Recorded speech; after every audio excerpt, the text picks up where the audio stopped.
আসসালামু আলাইকুম। এসএসসি 2027 সালের ব্যাচের জন্য আজকে আমার এই ক্লাস, অর্থাৎ যারা এখন দশম শ্রেণীতে আছে। তোমরা নবম শ্রেণীতে অলরেডি 10টা গল্প, 10টা কবিতা পড়েছ। আরও দশম শ্রেণীতে আরও অনেক কয়টাই আছে। তো আজকে প্রথম ক্লাস আমরা শুরু করি কথা না বাড়িয়ে। প্রথমে আমরা পড়বো মানুষ মোহাম্মদ সাল্লাল্লাহু আলাইহি ওয়াসাল্লাম, তারপরে অন্য গল্প পড়ব। তো মানুষ মোহাম্মদ সাল্লাল্লাহু আলাইহি ওয়াসাল্লাম লিখেছেন মোহাম্মদ ওয়াজিদ আলী। মানুষ মোহাম্মদ সাল্লাল্লাহু আলাইহি ওয়াসাল্লাম কে চিন্তা তোমরা অবশ্যই পারছো। তো আমাদের নবীকে নিয়ে, আমাদের রাসূলকে নিয়ে এই গল্প। আমরা লেখক পরিচিতি আগে পড়ি।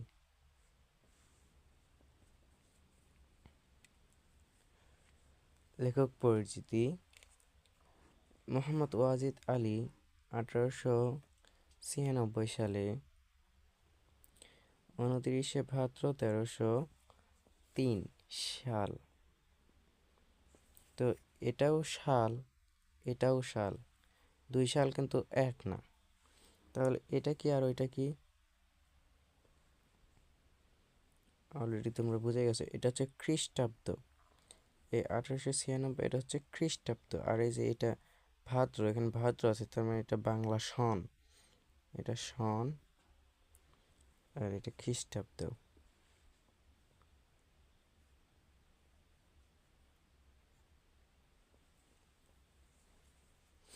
তাহলে 1896 খ্রিস্টাব্দে,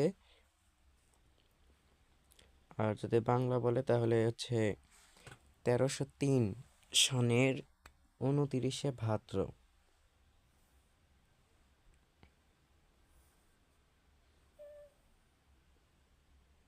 1303 সনে 29শে ভাদ্র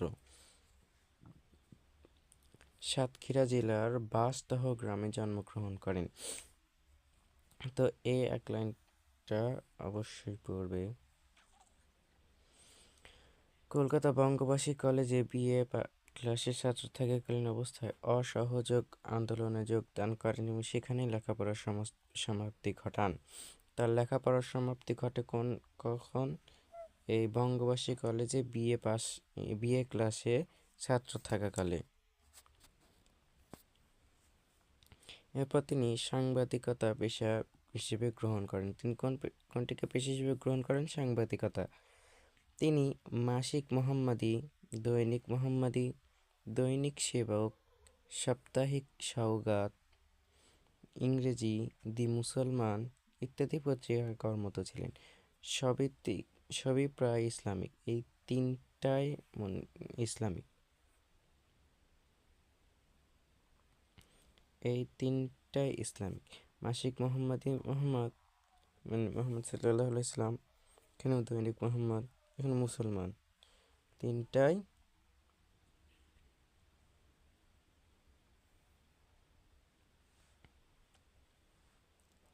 তিনটাই হচ্ছে ইসলামিক ইত্যাদি পত্রিকায় কর্মরত ছিল।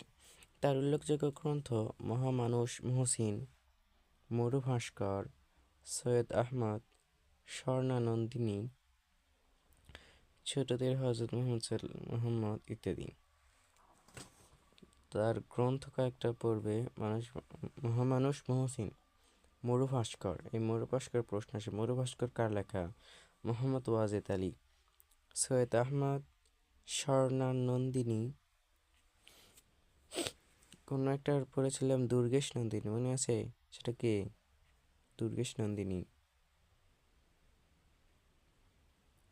ক্লাস 9-এ পড়েছিলে। বঙ্কিমচন্দ্র চট্টোপাধ্যায়। বঙ্কিমচন্দ্র চট্টোপাধ্যায় লেখা হচ্ছে দুর্গেশ নন্দিনী, আর এটা হচ্ছে স্বর্ণানন্দিনী। ছোটদের হজরত মোহাম্মদ। সহজ সরল প্রকাশভঙ্গি তার রচনার অন্যতম বৈশিষ্ট্য। স্বাস্থ্যগত কারণে 1935 সালে কলকাতা ছেড়ে বাঁশদহে ফিরে আসেন। সেখানে 1954 সালে 8ই নভেম্বর মৃত্যুবরণ করেন। তো এখন প্রশ্ন, গুরুত্বপূর্ণ লাইন আন্ডারলাইন করে দিই। এখানে প্রথম লাইনটা, তার জন্মসাল, জন্মস্থান 1896 সালে 29শে ভাদ্র 1303 সন সাতক্ষীরা জেলার বাঁশদহ গ্রাম জন্মগ্রহণ করেন। তারপরে তার লেখাপড়ার সমাপ্তি ঘটে কিভাবে, কোন ক্লাসে থাকাকালীন, তিনি কোন পেশায় কাজ করেন,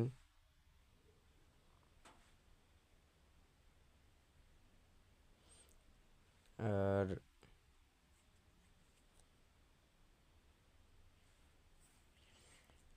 তিনি কোন কোন পত্রিকায় কাজ করেন,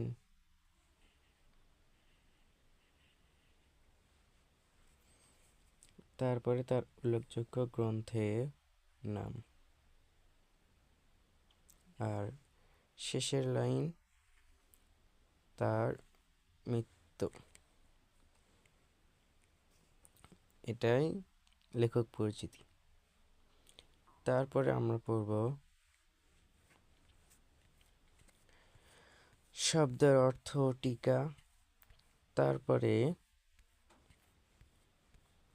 শব্দ অর্থ ও টিকা পড়ার পরে আমরা পড়ব পাঠ পরিচিতি।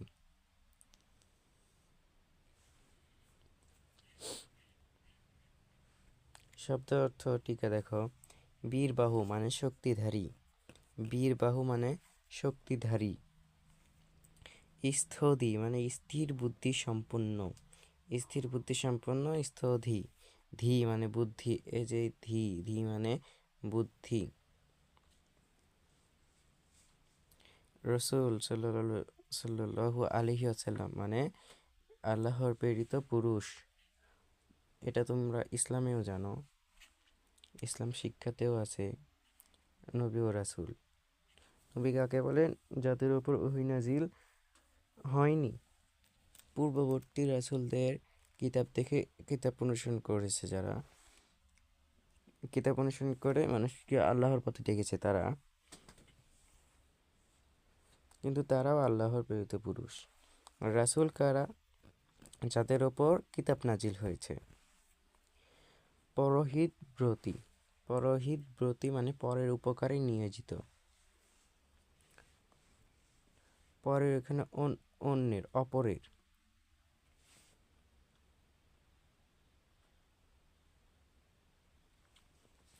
বয়ান মানে মুখের বাণী, মসজিদে খতিব বয়ান করে, বক্তব্য দেয়, বয়ান মানে বক্তব্য। গ্রীবা ঘাড়, অকুতভয় মানে নির্ভয়, যার ভয় নেই এমন। নির্যাতন মানে অত্যাচার, জুলুম। কুসুম কুমন ফুলের মতো কম নরম, এখানে কুসুম দেওয়া আছে, কুসুম মানে ওই ডিমের কুসুম, ডিমের কুসুম যেমন নরম, সেরকম ডিমের কুসুমের মতো নরম। লোস্ট্রাঘাত ঢিলের আঘাত। বৈরী শত্রু, বলে না বৈরী শাসন থেকে দেশকে মুক্ত রাখার জন্য, সে শত্রু শাসন থেকে দেশকে মুক্ত রাখার জন্য। অরাতি মানে শত্রু, এটা নতুন শব্দ আমি শুনলাম এই প্রথম। পড়ার মধ্যেও পড়ছি, ওই যখন পড়ছি তখনও প্রথম, এখন এর আগে শুনিনি। পৌত্তলিক মানে মূর্তি পূজক। তৃতীয়া ভিজে, সমাচ্ছন্ন, অভিভূত। পূর্ণোদর, এখানে পূর্ণ এবং উদর যুক্ত আছে মানে ভরপেট। বীরবাহু ওমর, তো এই বীরবাহু ওমর এটার আসল অর্থ কিন্তু এটা নয়, এটা বর্ণনা করা হয়েছে হযরত উমর রাদিয়াল্লাহু তাআলা আনহু এর সম্পর্কে। তো পড়ি, ইসলামের দ্বিতীয় খলিফা হযরত উমর রাদিয়াল্লাহু তাআলা আনহু। ইসলামে কয়জন খলিফা আছে? 4 জন আছে। কে কে? 1 নম্বরে আছে হযরত আবু বকর রাদিয়াল্লাহু তাআলা আনহু, দ্বিতীয় খলিফা হযরত উমর রাদিয়াল্লাহু তাআলা আনহু, তৃতীয় হজরত আলী রাদিয়াল্লাহু তাআলা আনহু, আর চতুর্থ হজরত উসমান রাদিয়াল্লাহু তাআলা আনহু ছিলেন। আচ্ছা, তার ইসলামের দ্বিতীয় খলিফা হজরত উমর রাদিয়াল্লাহু তাআলা আনহু ছিলেন একজন তেজস্বী বীর যোদ্ধা। ইসলাম গ্রহণের পূর্বে কুরাইশ বংশোদ্ভূত তরুণ বীর উমর মহানবীকে হত্যা করার সংকল্প নিয়ে যখন যাচ্ছিলেন, তখন তার ভগ্নীর কণ্ঠে পবিত্র কোরআনের বাণী শুনে তিনি ইসলাম ধর্ম গ্রহণ করেন। হজরত উমর রাদিয়াল্লাহু তাআলা আনহু ছিলেন একজন বীর যোদ্ধা, ন্যায়পরায়ণ শাসক ও মহানবীর বিশ্বাসভাজন সাহাবী। তোমরা যে উমর ফারুক যে কবিতাটা পড়েছ 9-এ, সেখানে কিন্তু উমরের সম্পর্কে বর্ণনা করা আছে। সেখানে এর থেকে অনেক বেশি বর্ণনা করা আছে। পুরো কবিতায় উমর রাদিয়াল্লাহু তাআলা আনহুকে নেওয়া, রাদিয়াল্লাহু তাআলা আনহু সম্পর্কে বলা।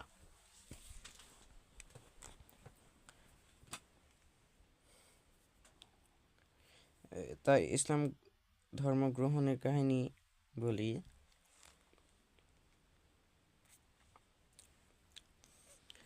যখন এক সময় তিনি রাসূলুল্লাহ সাল্লাল্লাহু আলাইহি সাল্লামকে মারার জন্য একটি তরবারি নিয়ে যায়। আচ্ছা, তরবারি নিয়ে যায়, কিন্তু কেউ একজন তাকে বলে যে তুমি তো নবীকে মারতে যাচ্ছ, তুমি আগে তোমার বাড়ি গিয়ে খবর নাও, তোমার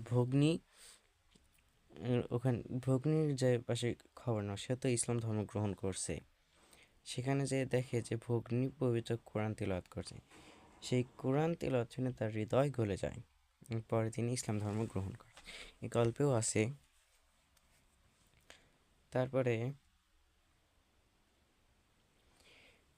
রুধিরাক্ত মানে রক্তাক্ত, রক্তরঞ্জিত, রাহি, পথিক, মুসাফির, পুলকদীপ্ত, আনন্দের উল্লাস, অনুরোধ করা হয়েছে এমন। মহামতি আবু বকর ইসলামের প্রথম খলিফা আবু বকর রাদিয়াল্লাহু তাআলা আনহু ইসলাম ধর্ম গ্রহণকারীদের মধ্যে প্রথম পুরুষ ব্যক্তি। এই যে এটাও আসলে কোনো অর্থ নয়, মক্কা অর্থ নয়, এখানে মদিনা, এগুলো অর্থ নয়। ইসলাম ধর্ম গ্রহণকারীদের মধ্যে প্রথম পুরুষ ব্যক্তি হযরত আবু বকর রাদিয়াল্লাহু তাআলা আনহু, মহানবীর চাচাতো ভাই। সে পুরুষদের মধ্যে সর্বপ্রথম ইসলাম ধর্ম গ্রহণ করেছে মহানবীর সময়কালে। তিনি ছিলেন মহানবীর হিজরতকালীন সঙ্গী, সারা জীবনের বিশ্বস্ত সহচর। তিনি ছিলেন সত্যনিষ্ঠ আদর্শবাদী, ইসলামের জন্য নিবেদিত প্রাণ। মক্কা সৌদি আরবের অন্যতম প্রধান নগরী। এখানে আল্লাহর ঘর কাবা শরীফ অবস্থিত। এই নগরীতে রাসূলুল্লাহ সাল্লাল্লাহু আলাইহি সাল্লাম জন্মগ্রহণ করেন।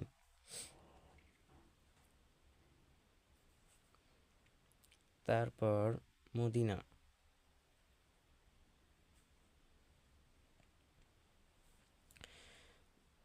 সৌদি আরবে অবস্থিত মুসলিম বিশ্বের দ্বিতীয় সম্মানিত নগরী। এখানে হযরত মুহাম্মদ সাল্লাল্লাহু আলাইহি সাল্লাম ও আবু বকর রাদিয়াল্লাহু তাআলা আনহু এর মাজার রয়েছে। হযরত মুহাম্মদ সাল্লাল্লাহু আলাইহি সাল্লামের রওজা শরীফ মদিনায়। হিজরত, এই যে এখানে দেওয়া আছে, হিজরতের শাব্দিক অর্থ পরিত্যাগ। এখানে মক্কা ত্যাগ করে মদিনা যাত্রা বোঝানো হয়েছে। এই সময় থেকে হিজরি সাল গণনা শুরু। এখন মহানবী হযরত মুহাম্মদ সাল্লাল্লাহু আলাইহি সাল্লাম হিজরত করেন কত সালে, কত খ্রিস্টাব্দে? 630 খ্রিস্টাব্দে হিজরত করেন। সেই 630 খ্রিস্টাব্দে হিজরির প্রথম হিজরি গণনা করা হয়। 630 নাকি 622?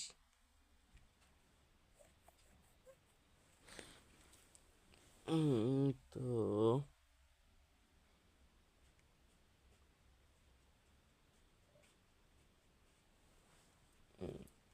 হিসাব করা লাগে।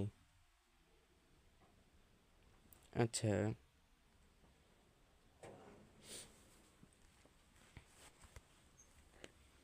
থামো, বের করে দিচ্ছি।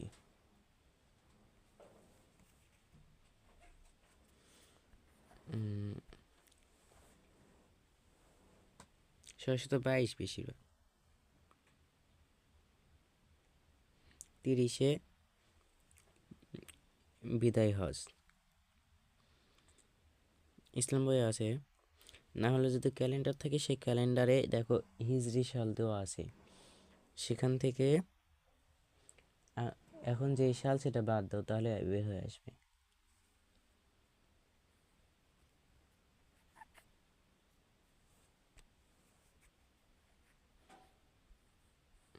আমার কাছে 2024 সালের ক্যালেন্ডার আছে সামনে, সেটা থেকে বের করে দিচ্ছি। 1445, তাহলে 6, 7, 8, 9, 10, 12, 13, 14,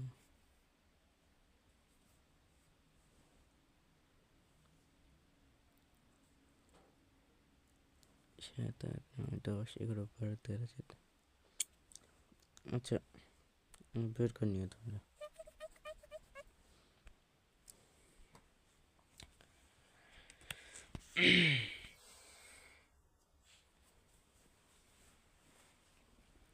তারপর তায়েফ। তায়েফ সৌদি আরবের দক্ষিণাঞ্চলের একটি উর্বর প্রদেশ। এখানে তায়েফ কিন্তু সৌদি আরবের উর্বর প্রদেশ। তারপরে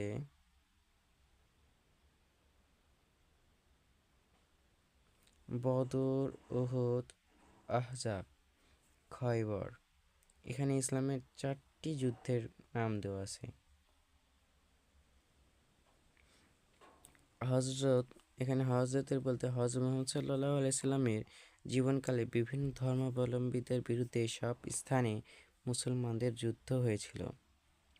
বদর স্থানে, বদর প্রান্তরে যে যুদ্ধ হয়েছিল তার নাম বদর যুদ্ধ। ওহুদের স্থানে ওহুদ যুদ্ধ, আহজাবের স্থানে আহজাব যুদ্ধ, খয়বরের যুদ্ধ। হুদাইবিয়ার সন্ধিপত্র হচ্ছে একটি যুদ্ধক্ষেত্র। হুদাইবিয়া একটি যুদ্ধক্ষেত্র। এই স্থানে বিভিন্ন ধর্মাবলম্বীদের সঙ্গে রাসূলুল্লাহ সাল্লাল্লাহু আলাইহি সাল্লামের একটি সন্ধিপত্র স্বাক্ষরিত হয়। এই সন্ধি ছিল অত্যন্ত গুরুত্বপূর্ণ এবং রাসূলুল্লাহর রাজনৈতিক দূরদর্শিতার পরিচায়ক। খালিদ, হযরত মুহাম্মদ সাল্লাল্লাহু আলাইহি সাল্লামের জীবিতকালে ইসলামের প্রখ্যাত বীর যোদ্ধা এবং সেনাপতি। সাফা, সাফা ও মারওয়া দুটি ছোট পাহাড় কাবার নিকটে অবস্থিত। হযরত ইব্রাহিম আলাইহিসসালামের স্ত্রী বিবি হাজেরা শিশুপুত্র ইসমাইলে পিপাসা নিবারণের জন্য পানির সন্ধানে এই দুই পাহাড়ের মধ্যে ছোটাছুটি করেছিলেন। সে স্মৃতি রক্ষার্থে আজও হজব্রতীরা সাফা মারওয়ায় দৌড়ে থাকেন। এই কাহিনীটা কি, হযরত ইব্রাহিম আলাইহিসসালামের স্বপ্নে যখন আল্লাহ তাআলা বললেন যে তাকে তার স্ত্রী এবং তার ছোট পুত্র দূর পাহাড়ে রেখে আসতে হবে, তিনি সেখানে রেখে আসলেন। একসময় হযরত ইসমাইল আলাইহিসসালাম ছোট, তখন পানি তৃষ্ণা পেয়েছেন এবং কান্না করতেছেন। তখন বিবি হাজেরা শিশুপুত্র ইসমাইলের পিপাসা নিবারণের জন্য পানি সন্ধান করে। তিনি দেখতে পেলেন যে সাফা পাহাড়ে পানির মতো, ঝর্ণার মতো দেখা যাচ্ছে। তখন তিনি সাফা পাহাড়ে দৌড় দিলেন। সাফা পাহাড়ে গিয়ে দেখেন পানি নাই। তখন তিনি আবার তাকে দেখলেন মারোয়া পাহাড়ের পানির মতো দেখা যাচ্ছে, ঝর্ণার মতো দেখা যাচ্ছে। তখন তিনি আবার মারোয়া পাহাড়ে গেলেন, সেখানে দেখলেন পানি নেই। তিনি আবার সাফা পাহাড় পর্বতের দিকে তাকালেন, সেখানে দেখলেন পানি আছে। এরকম দৌড়াদৌড়ির জন্য হজ ব্রতীদের জন্য সেখানে এখন দৌড়ানো হয়ে থাকে।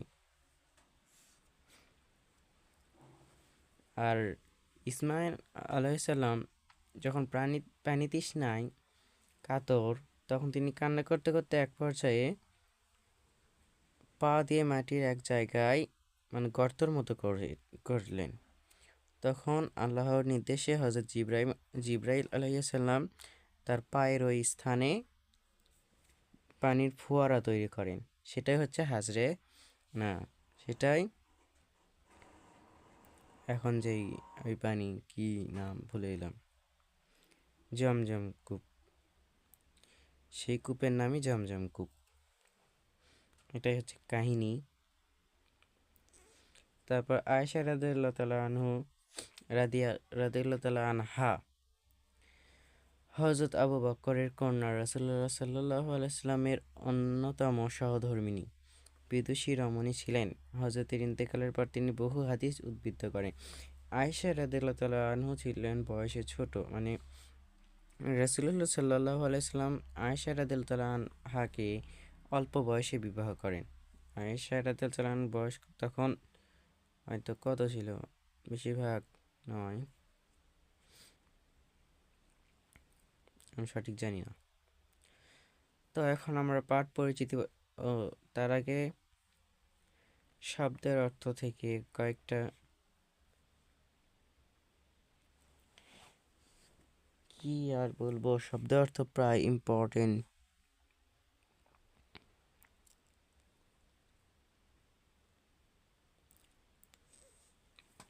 শব্দের অর্থ প্রায় পুরোটাই ইম্পর্টেন্ট, কারণ কখন কোনটা থেকে প্রশ্ন আসে বলা মুশকিল।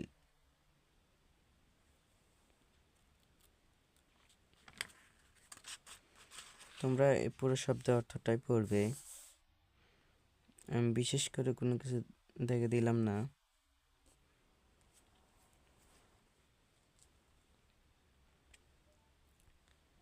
পুরো শব্দের অর্থ টিকা।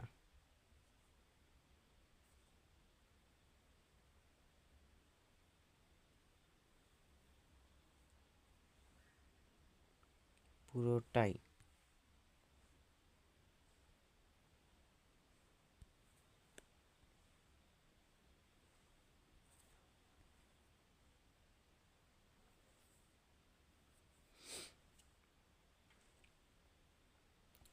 এখন আমরা পড়ব মুহাম্মদ সাল্লাল্লাহু আলাইহি সাল্লামের পাঠ পরিচিতি।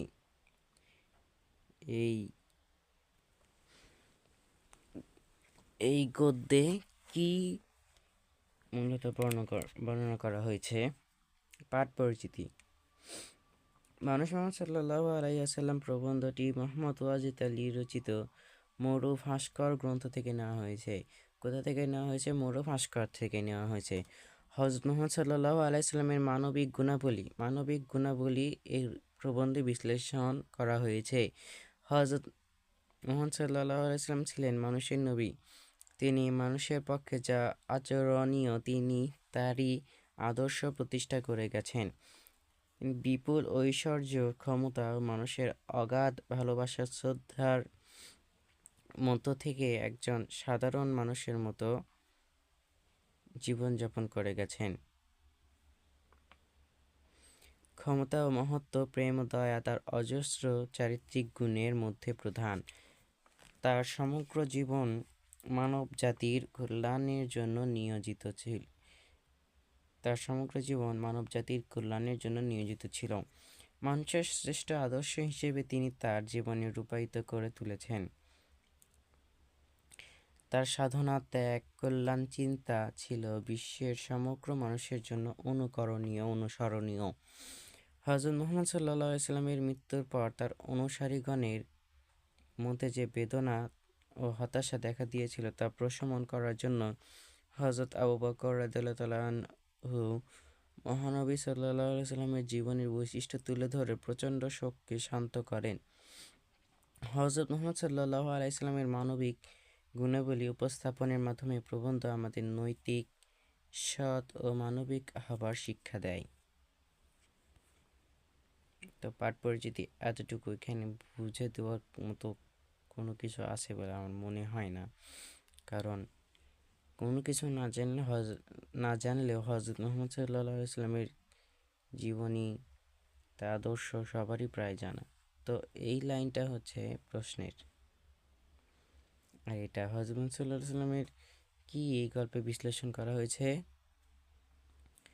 এর মানবিক গুণ বিশ্লেষণ করা হয়েছে। হজরত মুহাম্মদ সাল্লাল্লাহু আলাইহি সাল্লামের মানবিক গুণ এর প্রবন্ধে বিশ্লেষণ করা হয়েছে।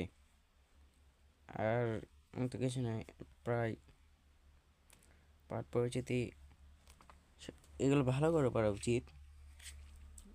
আমি সাজেস্ট করব ভালো করে পড়ার জন্য। এখন আমরা মূল গল্প পড়ব।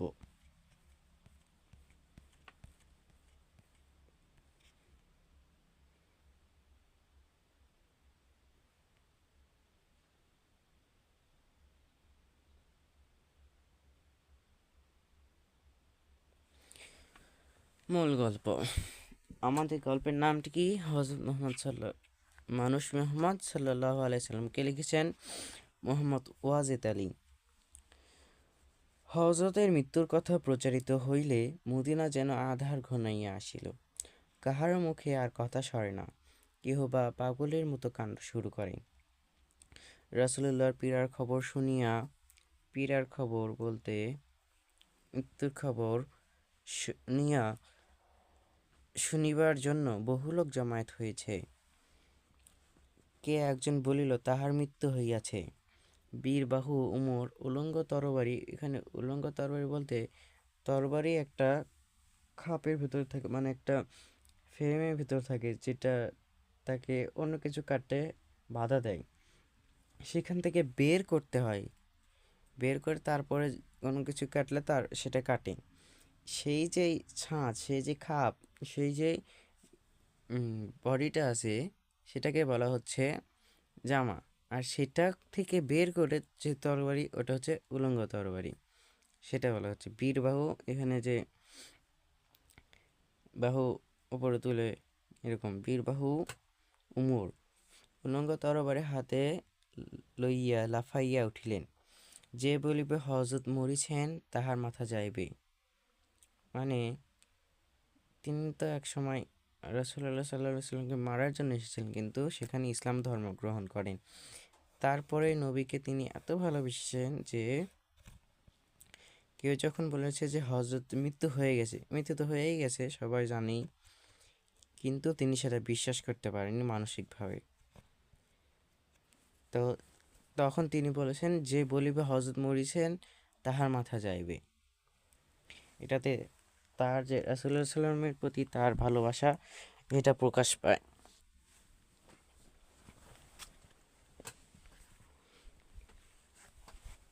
তারপর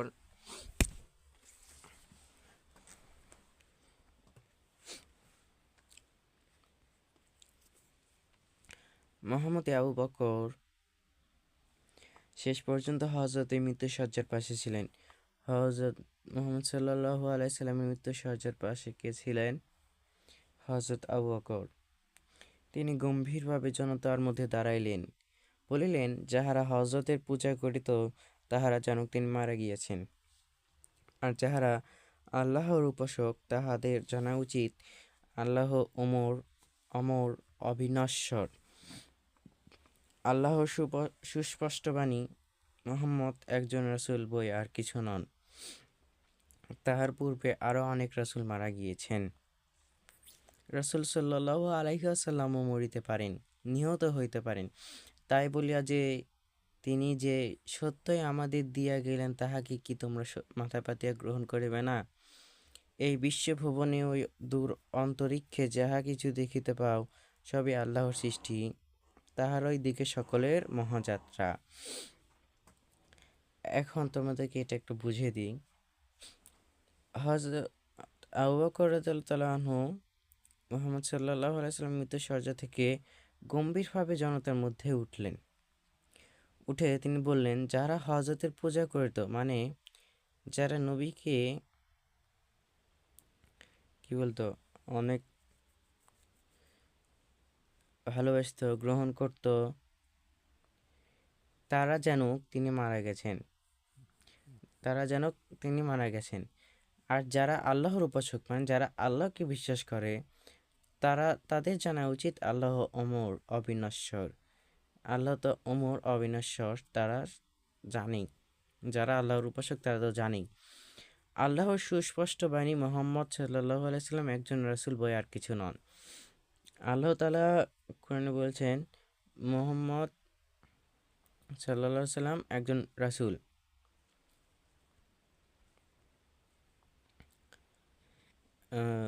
আয়াতটা হচ্ছে যে মোহাম্মদ তোমাদের কোনো পুরুষের পিতা নন, বরং তিনি আল্লাহর প্রেরিত পুরুষ। সেই আয়াতটা। তাহার পূর্বে আরও অনেক রাসূল মারা গিয়েছেন। তাহার পূর্বে আরও অনেক এটার মতান্তর আছে 1,00,000 কত 1,00,000 আবার 2,00,000। সেই মহানবীর আগে যতগুলো নবী এসেছে আদম আলাইহিস সালাম থেকে ঈসা আলাইহিস সালাম পর্যন্ত সবাই মারা গেছেন। সেটা তাহার পূর্বে আরও অনেক রাসূল মারা গিয়েছেন। রাসূলুল্লাহ সাল্লাল্লাহু আলাইহি সাল্লাম মরিতে পারেন, মানে এই ইনি যে হযরত সাল্লাল্লাহু আলাইহি সাল্লাম ইনি সর্বশেষ নবী, ইনিও মারা যেতে পারেন, নিহত হইতে পারেন। তাই বলিয়া যে সত্য তোমাদের দিয়া গেলেন তাহাকে কি তোমরা মাথা পাতিয়া গ্রহণ করিবে না? মানে হযরত মুহাম্মদ সাল্লাল্লাহু আলাইহি সাল্লাম তার জীবনীতে মহৎ আদর্শ দিয়ে গেলেন, ইসলাম ধর্ম দিয়ে গেলেন, কিতাব দিয়ে গেলেন, হাদিস দিয়ে গেলেন, কোরআন দিয়ে গেলেন। সেই সব সত্য মানে মানুষ মরণশীল, সে যে সত্য সে সত্য কি আমরা মাথা পেতে গ্রহণ করব না? এই বিশ্বভুবনে ওই দূর অন্তরিক্ষে অনেক দূরে অসীমে, চোখ যত দূর যায় তত দূরে যা কিছু দেখিতে পাও সবই আল্লাহর সৃষ্টি। মানে আকাশের দিকে তাকালে নীল স্তর, সূর্য, তারা, চাঁদ, মেঘ যা কিছু দেখতে পাও সবই আল্লাহর সৃষ্টি। তার দিকে সকলের মহাযাত্রা, মানে তার কাছে সকলে যেতে হয়। এটাই হচ্ছে আবু বকরের উক্তি।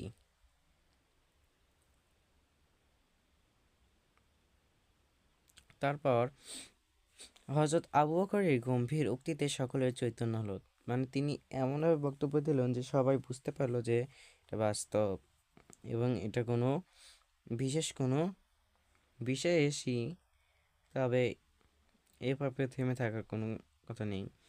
হযরত ওমরের শিথিল অঙ্গ মাটিতে লুটাইল, মানে তিনি যে উলঙ্গ তরবারি ধরে রেখেছিলেন সেই বলেছিলেন যে যে বলবে হযরতের মৃত্যু হয়েছে তারই মাথা যাইবে।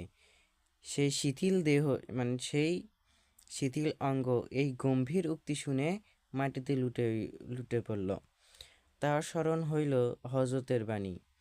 তার মনে পড়ল হযরত মুহাম্মদ সাল্লাল্লাহু আলাইহি সাল্লামের বাণী যে আমি তোমাদেরই মতো একজন মানুষ মাত্র।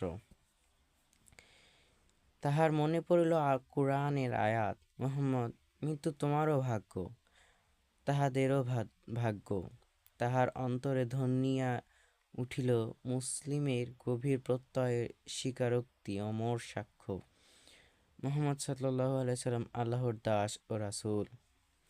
এখানে যখন তার শিথিল অঙ্গ মাটিতে লুটে পড়ল তখন তার মনে পড়ল যে মুহাম্মদ সাল্লাল্লাহু আলাইহি সাল্লাম তাকে বলেছিল আমি তোমাদের মতো একজন মানুষ মাত্র। যে মানে আমি আল্লাহর রসুল দেখে যে আমার মৃত্যু হবে না এরকমটা না, আমি তোমাদেরই মতো একজন মানুষ আমারও মৃত্যু হবে। তার মনে পড়ল কোরআনের আয়াত, মুহাম্মদ মৃত্যু তোমারও ভাগ্য, তাহাদেরও ভাগ্য।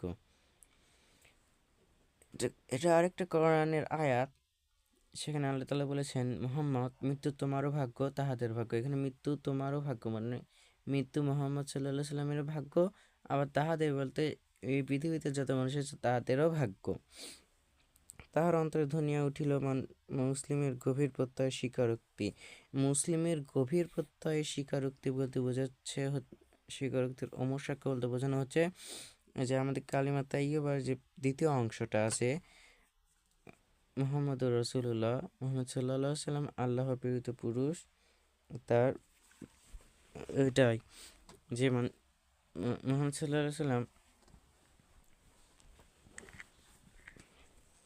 মুহাম্মদ সাল্লাল্লাহু আলাইহি সাল্লাম আল্লাহর দাস ও রাসূল।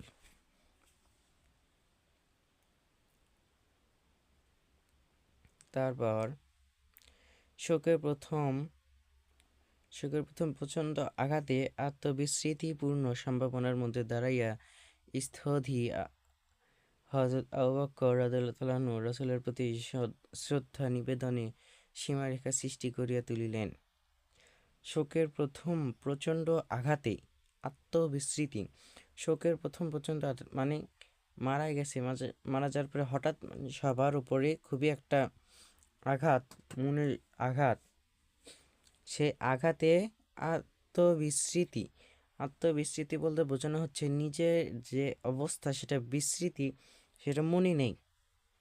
এই রকম সম্ভাবনার মধ্যে দাঁড়িয়ে, সম্ভাবনার মধ্যে উপস্থিত হয়ে স্থিতি বলতে কি বুঝতে পারলাম না আমিও। হযরত আবু বকর রাদিয়াল্লাহু তাআলা আনহু রাসূলের প্রতি শ্রদ্ধা নিবেদনের সীমারেখা সৃষ্টি করিয়া তুলিলেন। তিনি রাসূল, কিন্তু তিনি মানুষ, আমাদের মতো দুঃখ বেদনা, জীবন মৃত্যুর অধীন, রক্ত মাংসে গঠিত মানুষ। এই কথায় বৃদ্ধ হযরত আবু বকর সিদ্দিক রাদিয়াল্লাহু তাআলা মূর্ছিত মুসলিমকেও বুঝাইয়া দিলেন।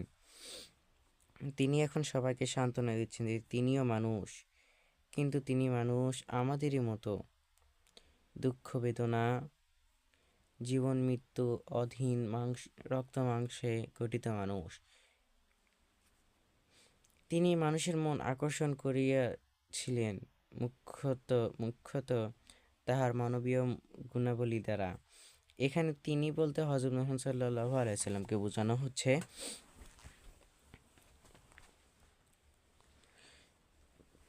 তার মৃত্যু, তাকে যে শেষবার দেখার জন্য যে এত ভিড় হয়েছে, সেটা কেন হয়েছে? তার এই যে তিনি মানুষের মনকে আকর্ষণ করেছিলেন, মুখ্যত মানে যে মুখ্য কারণ তাহার মানবীয় গুণাবলী দ্বারা। মক্কার শ্রেষ্ঠ বংশে তিনি জন্মেছিলেন। মক্কার শ্রেষ্ঠ বংশে কিন্তু মহানবী হযরত মুহাম্মদ সাল্লাল্লাহু আলাইহি ওয়াসাল্লাম জন্মেছিলেন। মক্কার শ্রেষ্ঠ বংশের নাম কি? কুরাইশ। এখানে আছে কুরেশ বা কুরাইশ।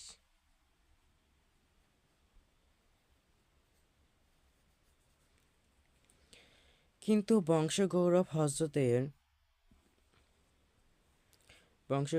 হযরতের সচেতন চিত্তে মুহূর্তের জন্য স্থান করে নাই।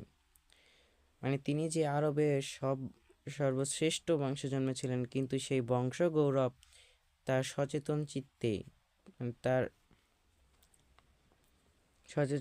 মুহূর্তের জন্য স্থান লাভ করে নাই। মানে তিনি যে একদম মক্কার মধ্যে একদম বংশের উচ্চ বংশীয় একজন মানুষ, সেই বংশের পরিচয় দিয়ে তিনি কোনো কিছু করেননি। জন্ম দুঃখিনী হইয়া তিনি সংসারে আসিয়াছিলেন। জন্ম দুঃখিনী বলতে হচ্ছে যে তিনি, তার জন্মের আগে পিতা মারা যায়, তার জন্ম 6 বছর পরে তার মাতা মারা যায়, সেই জন্য জন্ম দুঃখিনী হইয়া তিনি সংসারে আসিয়াছিলেন। এই দুঃখের বেদনা তাহার দেহ সৌন্দর্য, চরিত্র মাধুরীর সহিত মিলাইয়া তাহাকে নরনারীর একান্ত প্রিয় করিয়া তুলিয়াছিল। এই দুঃখ বেদনা, তার যে মাও ছিল না, পিতাও ছিল না, সেই দুঃখ বেদনা অন্যদেরও মনে হতো যে তার মা নেই, তার বাবাও নেই। আবার তার দেহ সৌন্দর্য, তিনি ছিলেন মক্কার মধ্যে অত্যন্ত সৌন্দর্য ব্যক্তি সেই সময়ে। ও চরিত্র মাধুরী বলতে তার চরিত্র এতটাই পবিত্র, তোমরা তো জানোই। এই সব গুণের জন্য তাহাকে নরনারীর একান্ত প্রিয় করে তুলিল। আবল্য তিনি ছিলেন আল আমিন। আবুল মানে সর্বদাই, তিনি ছিলেন আল আমিন, বিশ্বস্ত, প্রিয়ভাষী, সত্যবাদী। আল আমিনের অর্থ কি তাহলে? বিশ্বস্ত, প্রিয়ভাষী, সত্যবাদী। সত্যবাদীর আরেকটা আরবি আছে সাদিক। তাহার অসাধারণ যোগ্যতা, বুদ্ধি, বিচার শক্তি বলিষ্ঠ দেহ দেখিয়া মানুষ অবাক হইয়া যাইত। এ সকল গুণ বিবেক খাদিজাকে আকর্ষণ করিয়াছিল। তাহার অসাধারণ যোগ্যতা, বুদ্ধি, বিচার শক্তি, বলিষ্ঠ দেহ দেখিয়া মানুষ অবাক হইয়া যাইত।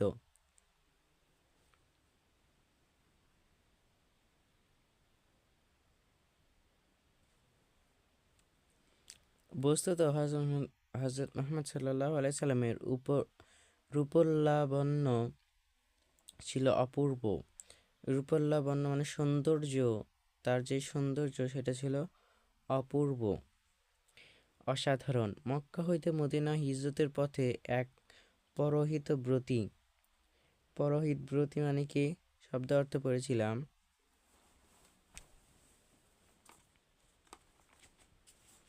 পরহিতব্রতী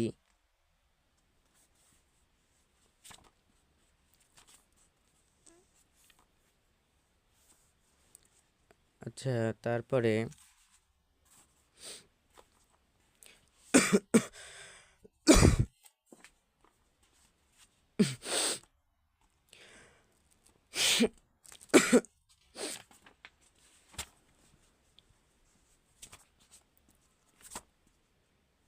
পরহিত ব্রতী কই গেল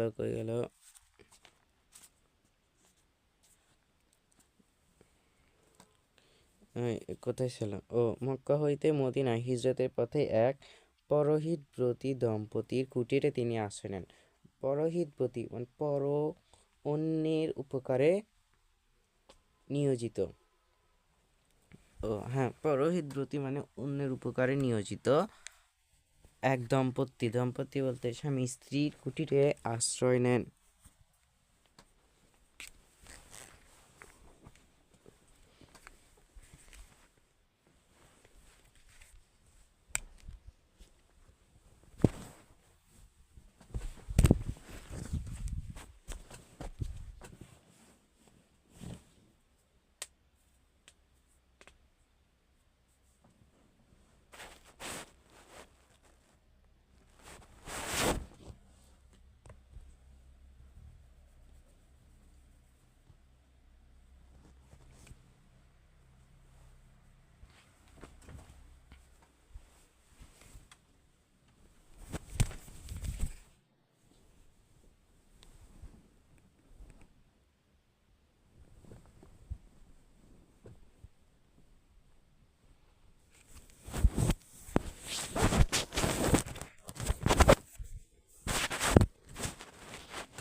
পরহিতব্রতী দম্পতির কুটিরে তিনি আশ্রয় নেন।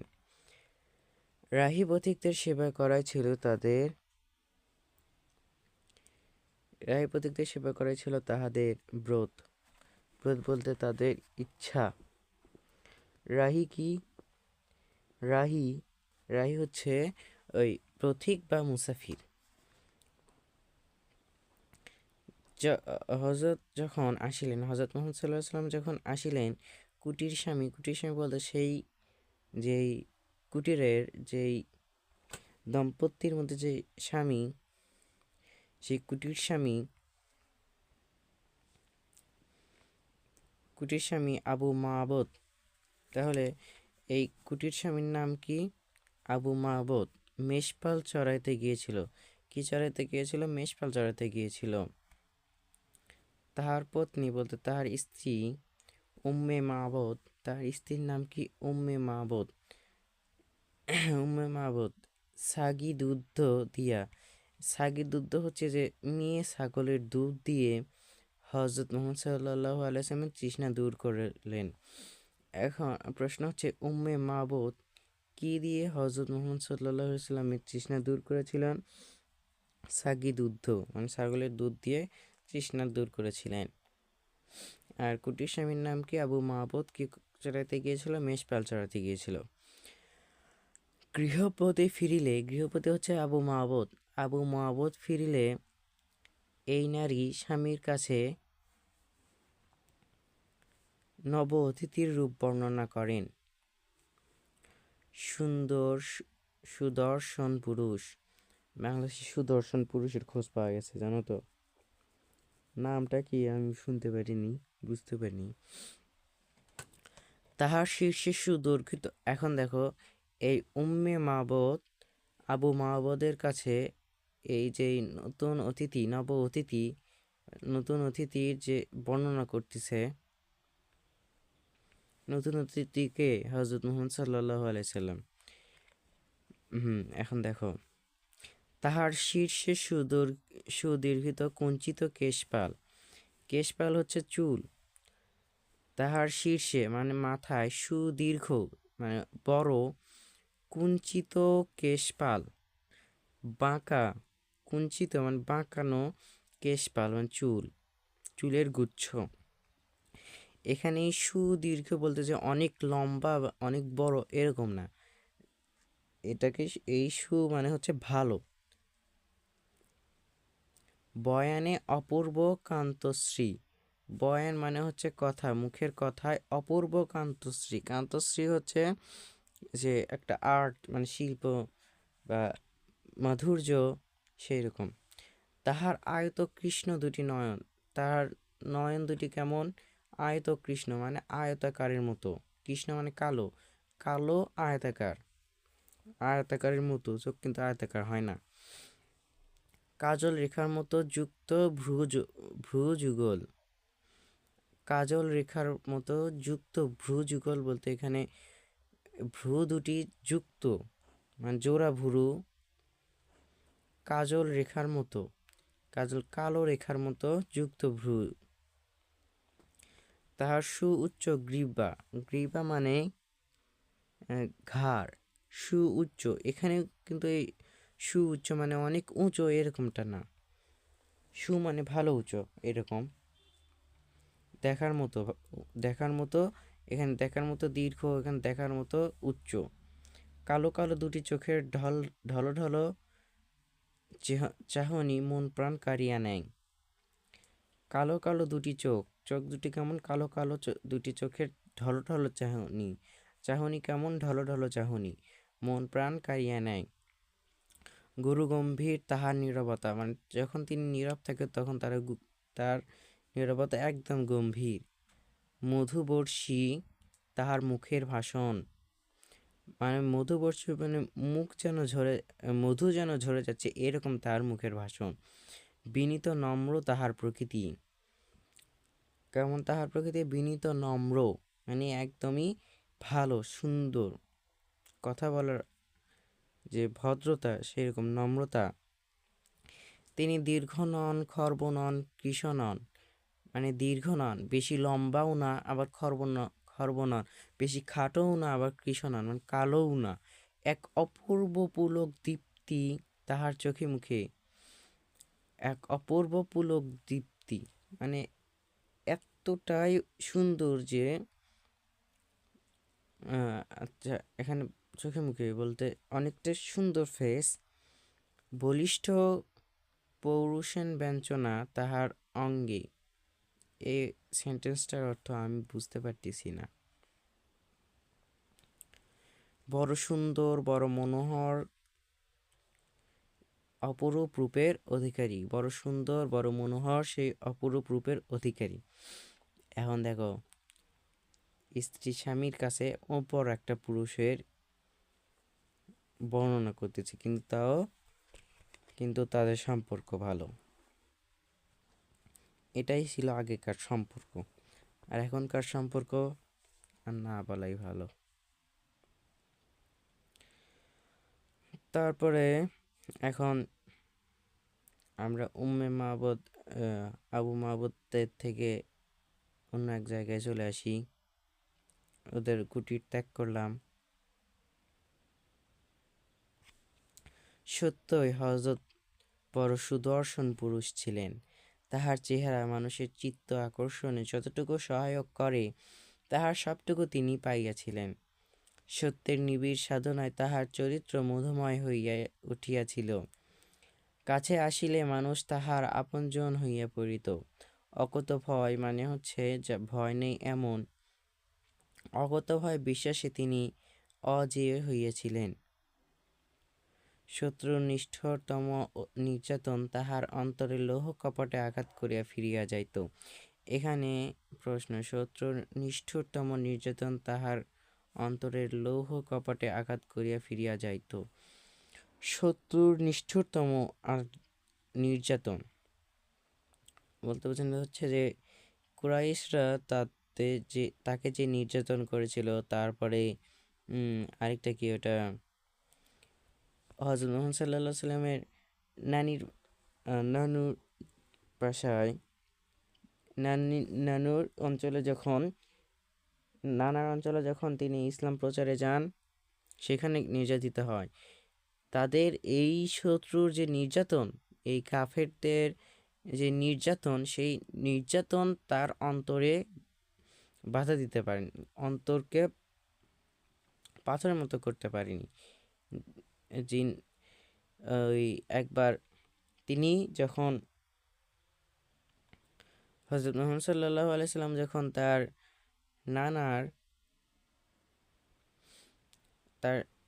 নানার কাছে নানার এলাকায় ইসলামের দাওয়াত দিতে গিয়েছিলেন, তখন তারা তা গ্রহণ করেনি।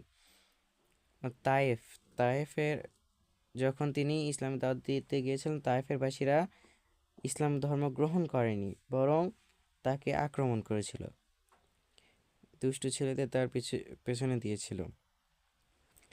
সেই যে নির্যাতনে মহানবীর মাথার রক্ত পায়ে পতিত হয়েছিল, দাঁতগুলো ভেঙে গিয়েছিল।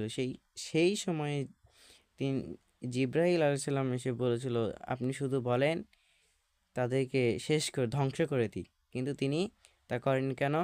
কারণ তার মন এতটাই ভালো ছিল যে তিনি তাদেরকে মৃত্যুর জন্য আল্লাহর কাছে দোয়া করেননি। এই লাইন দ্বারা বোঝাচ্ছে। কিন্তু সত্যে তিনি বজ্রের মতো কঠিন, মানে যেটা সত্য ন্যায়পরায়ণ দিকে তিনি একদমই বজ্রের মতো। যেখানে বজ্রপাত হবে সেখানে সেই জায়গাটা শেষ, একদম। গাছের উপরে বেশিরভাগ বজ্র পড়ে, সেই গাছটা পুড়ে যায়, মানুষের উপর পড়লে মানুষের মৃত্যু। সেই বজ্রের মতো কঠিন, পর্বতের মতো অটল, কারণ পর্বত কিন্তু নড়ে না, ওই যেই জায়গাতে স্থির আছে ওই জায়গাতে স্থির, এক চুলও নড়ে না। সেরকম সত্যের সময় তিনি পর্বতের মতো অটল, মানে নড়বেন না। অটল হলেও করুণায় তিনি ছিলেন কুসুম কোমল। তিনি সত্যের দিক দিয়ে বজ্রের মতো কঠিন আর পর্বতের মতো অটল হলেও কিন্তু করুণার দিক দিয়ে, মানে মায়া মমতার দিক দিয়ে তিনি কুসুম কোমল। ডিমের কুসুম যেরকম নরম, সেই রকম কোমল। বৈরীর মানে শত্রুর অত্যাচারে বারবার তিনি জর্জরিত মানে আহত হয়েছিলেন, শত্রুর কবলে পড়েছিলেন। শত্রু লোষ্টাঘাত মানে ওই ঢিল ছোড়া, অরাতির হিংস্র আক্রমণে, অরাতির মানে শত্রুর হিংস্র আক্রমণে বরাঙ্গের বসন তাহার বহুবার রক্তরঙিন হইয়া উঠিয়াছিল। তথাপি পাপী মানুষকে তিনি ভালোবাসিয়াছিলেন, অভিশাপ দেওয়ার চিন্তাও তাহার অন্তরে উদিত হয় নাই। মক্কার পথে প্রান্তরে পৈত্তলিকের প্রস্তর ঘায়ে, পৈত্তলিক মানে অগ্নিপূজক, প্রস্তর ঘায়ে তিনি আহত হইয়াছিলেন। প্রস্তর ঘায়ে জানি না, ব্যঙ্গ বিদ্রুপে বারবার তিনি উপহাসিত হইয়াছিলেন। ব্যঙ্গ বিদ্রুপ, কেলানো, বকা দেওয়া না, কেলানো। বারবার তিনি উপহাসিত হইয়াছিলেন, কিন্তু তাহার অন্তর ভেদিয়া একটি মাত্র প্রার্থনা বাণী জাগিয়াছিল, এদের জ্ঞান দাও প্রভু, এদের ক্ষমা করো। মানে এই যে পৌত্তলিকরা প্রস্তরঘাত করলো, ব্যগ্র বিদ্রুপ করলো, উপহাস করলো, তারপরে আবার এখানে রক্ত রঙিন করলো, মানে রক্তে দিয়ে ভিজে গেল, এত কিছু করলো, তবুও রসুল কি প্রার্থনা করলো? এদের জ্ঞান দাও প্রভু, এদের ক্ষমা করো। এটা প্রশ্ন আসে। রসুল এদের জ্ঞান দাও প্রভু, এদের ক্ষমা করো বলতে কি বোঝায়?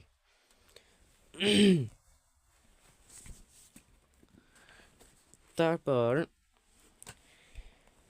তায়েফে সত্য প্রচার করিতে গিয়ে তাহাকে কি ভীষণ পরীক্ষার সম্মুখীন হইতে হইয়াছিল।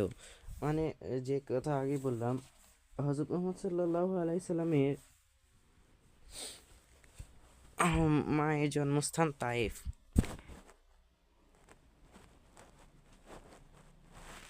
তার নানার বাসা তায়েফে।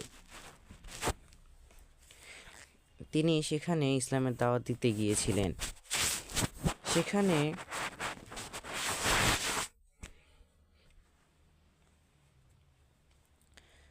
সেখানে তিনি আচ্ছা দেখো তারপর কি লেখা আছে।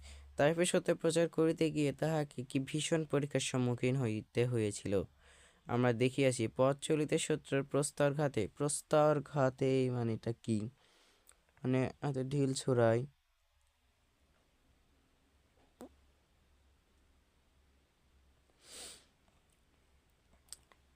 পাথরের আঘাতে তিনি অবসন্ন মানে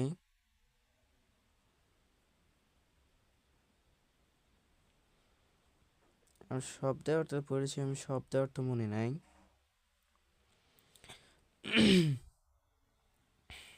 আচ্ছা কই ছাড়লাম?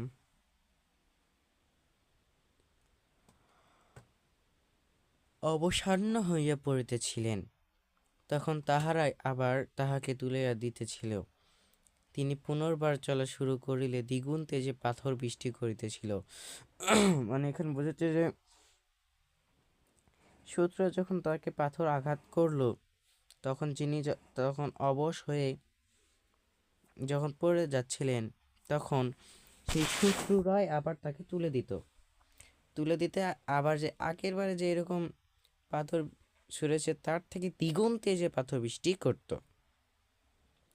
রক্তে রক্তে তাহার সমস্ত বসনমান জামা কাপড় ভিজিয়া গিয়েছে। দেহ নিঃসৃত রুধির ধারা পাদুকায় প্রবেশ করিয়া জমিয়া শক্ত হইয়াছে। মৃত্যুর আবছায়া তাহার চৈতন্যকে সমাচ্ছন্ন করিয়াবার চেষ্টা করিতেছে। তথাপি অত্যাচারীর বিরুদ্ধে তাহার বিন্দুমাত্র অভিযোগ নাই। রমণীর রূপ, গৃহস্থের ধনসম্পদ, নেতৃত্বের মর্যাদা, রাজার সিংহাসন সবকিছুকে তুচ্ছ করিয়া সে সত্যকে তিনি জীবনের শ্রেষ্ঠতম সম্বল জ্ঞানে আশ্রয় করিয়াছিলেন। তাহাকে উপহাসিত, অবহেলিত, অস্বীকৃত দেখিয়া ক্রোধ, ঘৃণা বা বিরক্তির একটি শব্দ তাহার মুখে উচ্চারিত হয় নাই। অভিসম্পাদ করিতে অনুরোধ হইয়াও তিনি বলিলেন, না না, তাহা কখনোই সম্ভব না। এই পৃথিবীতে আমি ইসলামের বাহন, সত্যের প্রচারক, মানুষের দ্বারে তাহা কখনোই সম্ভব নয়। এই পৃথিবীতে আমি ইসলামের বাহন, সত্যের প্রচারক, মানুষের দ্বারে সত্যের বাণী বহন করা আমার কাজ। আজ যাহারা সত্যকে অস্বীকার করিতেছে তাহাকে মারিতে উদ্যত হইয়াছে। হয়তো কাল তাহারা তাহাদের অনাগত বংশধরেরা ইসলাম কবুল করিবে। আবার আঘাত জর্জরিত দেহের বেদনায় তিনি কাতর। সত্যকে ব্যাহত দেখিয়া মনের ব্যথা তাহার সেই কাতরতাকে ছাপাইয়া উঠিল। সত্যকে ব্যাহত দেখিয়া, এখানে এই লাইনটা দ্বারা বুঝাচ্ছে যে তিনি যে এত কষ্ট করে এখানে আসলেন, এখানে সত্যের প্রচার করলেন, সত্যকেও গ্রহণ করল না, ইসলামকেও গ্রহণ করল না। সেই মনের ব্যথায় তিনি ব্যথিত হলেন। কিন্তু তারা যে এতটা আঘাত করলো, সেই আঘাতে কিন্তু তিনি আঘাতপ্রাপ্ত হননি, বরং এই সত্য যে ব্যাহত হলো, সত্য যে তারা গ্রহণ করলো না, তিনি এতে আঘাতপ্রাপ্ত হয়েছেন। তিনি ঊর্ধ্ব থেকে বাহু প্রসারণ করিয়া বলিলেন। ঊর্ধ্ব থেকে বলতে বোঝানো হয়েছে তিনি মনোজাতের মতো বাহু প্রসারণ করিলেন। তোমার পতাকা যদি দিয়েছ প্রভু, হীন আমি, তুচ্ছ আমি, নির্বল আমি, তাহা বহন করিবার শক্তি আমায় দাও। এখানে এই বাক্যটা দ্বারা কি বোঝানো হচ্ছে? এই বাক্যটা তোমার পতাকা যদি দিয়াছ প্রভু, এখানে আল্লাহ তাআলাকে তিনি বলতেছেন যে তোমার পতাকা বলতে ইসলামের পতাকা, মানে ইসলাম যে তুমি আমাকে দিয়েছ সবার দ্বারে দ্বারে পৌঁছে দেওয়ার জন্য, সেই কাজের জন্য হীন আমি, মানে সেই কাজের জন্য উপযুক্ত আমি নয়, তুচ্ছ আমি, ছোট আমি, তুচ্ছ বলতে ছোট আমি, নির্বল আমি, আমার শক্তি নেই এরকম আমি, তাহা বহন করিবার শক্তি আমায় দাও। মানে সেটা যে আমি বহন করব, সেই বহন করার শক্তি আমাকে দাও। মানে এই কথা দ্বারা তিনি যে ধৈর্য যাচ্ছেন, তিনি শক্তি চাচ্ছেন, মনে শক্তি চাচ্ছেন। বিপদ বারণ তুমি, অসরণের স্মরণ তুমি, তোমার সত্য মানুষের দ্বারে পৌঁছাইয়া তাহাকে উন্নীত করিলে যাহারা, তাহাদের পঙ্ক্তিতে আমার স্থান দাও। মানে বিপদ বারণ তুমি, অসরণের স্মরণ তুমি, যেটা মানুষ স্মরণ করতে পারে না, অস্মরণীয়, সেটা তুমি স্মরণ করে দাও। তোমার সত্য মানুষের দ্বারে পৌঁছাইয়া তাহাকে উন্নীত করিলেন যারা, মানে হযরত মুহাম্মদ সাল্লাল্লাহু আলাইহি সাল্লামের পূর্ববর্তী রাসূলদের কথা বলা হচ্ছে এখানে। তোমার সত্য মানে ইসলাম ধর্ম মানুষের দ্বারে পৌঁছাইয়া তাহাকে উন্নীত করল যারা, তাহাদের পঙ্ক্তিতে মানে তাদের যে লাইনে, কাতারে আমার স্থান দাও। মক্কাবাসীরা হযরতের নবিত্ব লাভের শুরু হইতেই তাহার প্রতি কি নির্মম অমানসিক অত্যাচার লইয়াছিল, আমরা দেখিয়াছি। তখন তাহাদের নির্যাতন সহনাতীত হইল যখন দেখা গেল কুরাইশরা সত্যকে গ্রহণ করিবে না, হযরত মদিনায় চলে গেলেন। পথে তাহাকে হত্যা করিবার জন্য তাহার ও হযরত আবু বকরের ছিন্ন মুণ্ড আনিবার জন্য বিপুল পুরস্কারের লোভ দেখাইয়া ক্ষুধার্ত ব্যাঘ্রের মতো হিংস্র শত শত ঘাতক পাঠানো হইল। বদর, ওহদ, আহজাব বা খন্দক যুদ্ধে মক্কার বাসিন্দা এবং তাহাদের মিত্রজাতি সম্মিলিত হইয়া ইসলামের ও মুসলিমের চিহ্নটুকু পর্যন্ত ধরা পৃষ্ঠে হইতে মুছিয়া ফেলিবার জন্য প্রাণপণ করিল। খয়বরের যুদ্ধে হযরতের পরাজয়ের মিথ্যা সংবাদ শুনিয়া হযরতের মৃত্যু সম্ভাবনায় আনন্দে আত্মহারা হইয়া পড়িল। হুদায়বিয়ার সন্ধিতে হযরতের শান্তিপ্রিয়তার সুযোগ লইয়া ইসলামের স্কন্ধে ঘোর অপমানের শর্ত চাপাইয়া দেওয়ার পরও তাহাদের সহিত বিশ্বাসঘাতকতা করিতে চাহিল এবং তারপর হযরত সেই দিন বিজয়ী বেশে মক্কায় প্রবেশ করিলেন। এখানে অনেক কথা লেখা আছে যে মক্কাবাসীরা হযরতের নবিত্ব লাভের শুরু হইতে তাহার প্রতি কি নির্মম অমানসিক অত্যাচার লইয়াছিল, আমরা দেখেছি। মানে হযরত মুহাম্মদ সাল্লাল্লাহু আলাইহি সাল্লামের নবুয়ত লাভের পরে যখন তিনি মানুষের দ্বারে দ্বারে গিয়ে ইসলাম প্রচার করছিলেন, তখন মক্কাবাসীরা তার হযরত মুহাম্মদ সাল্লাল্লাহু আলাইহি সাল্লামের নবুয়ত সম্পর্কে জানার পরে যে নির্যাতন করেছিল আমরা অনেকে জানি। আবু জাহেল, উতবা, সাইবা, সেই নির্যাতন করেছিল, সেই সব নির্যাতনের কথা বলা হচ্ছে। যখন তাহাদের নির্যাতন সহনাতীত মানে সহনশীল পর্যায়ের বাইরে চলে গেল, তখন দেখা গেল কুরাইশরা সত্যকে গ্রহণ করবে না, মানে কুরাইশরা সত্যকে গ্রহণ করবেই না। তখন হযরত মুহাম্মদ সাল্লাল্লাহু আলাইহি ওয়াসাল্লাম হিজরত করে মদিনায় চলে গেলেন। তখন তিনি বুঝতে পারলেন যে মক্কা থেকে আর কাজ নেই, এখন অন্য জায়গায় যেতে হবে। পথে তাহাকে হত্যা করিবার জন্য তাহারও হযরত আবু বকরের ছিন্ন মুণ্ড আনিবার জন্য বিপুল পুরস্কারের লোভ দেখাইয়া ক্ষুধার্ত ব্যাঘ্রের মতো হিংস্র শত শত ঘাতক পাঠানো হইল। তখন এই কাফেরেরা, মক্কাবাসীরা পরিকল্পনা করলো যে পরিকল্পনা করে একটা কথা ছড়িয়ে দিল পুরো মক্কা নগরীতে, যারা হযরত মুহাম্মদ সাল্লাল্লাহু আলাইহি সাল্লাম ও আবু বকরের ছিন্ড মুন্ড বলতে বোঝানো হচ্ছে মাথা ছিঁড়ে নিয়ে আসতে পারবে, তাদের জন্য বিপুল পুরস্কার রয়েছে। এই লোভ দেখে অনেক মানে শত শত শত শত ঘাতক তারা পাঠালো। এখানে মহানবী কিন্তু মক্কা ছেড়ে চলেই যাচ্ছে, কিন্তু তবুও তারা কি করলো, শত শত ঘাতক পাঠালো। হুম, ক্ষুধার্ত ব্যাঘ্রের মতো, মানে ক্ষুধার্ত বাঘের মতো। ওদর, ওহদ, আহজাব বা খন্দক যুদ্ধে মক্কার বাসিন্দা এবং তাহাদের মিত্র জাতিরা বলতে বোঝানো হচ্ছে যারা ইসলামের শত্রু, তারা সম্মিলিত হইয়া ইসলামের ও মুসলিমের চিহ্নটুকু পর্যন্ত ধরাপৃষ্ঠ হইতে, মানে ধরাপৃষ্ঠ বল পৃথিবীর বুক থেকে মুছিয়া ফেলিবার প্রাণপণ চেষ্টা করল, কিন্তু পারল না। খয়বরের যুদ্ধে হযরতের পরাজয়ের মিথ্যা সংবাদ শুনিয়া হযরত মুহাম্মদ সাল্লাল্লাহু আলাইহি ওয়াসাল্লাম পরাজয় হয়েছে এরকম খয়বরের যুদ্ধে কেউ একজন প্রচার করলো। এই সেই মিথ্যা সংবাদ শুনিয়া হযরতের মৃত্যুর সম্ভাবনায় আনন্দে আত্মহারা হয়ে পড়ল কারা? কাফিররা। হুদায়বিয়া সন্ধি এটা হচ্ছে একটা শান্তিপত্র, শান্তি চুক্তি।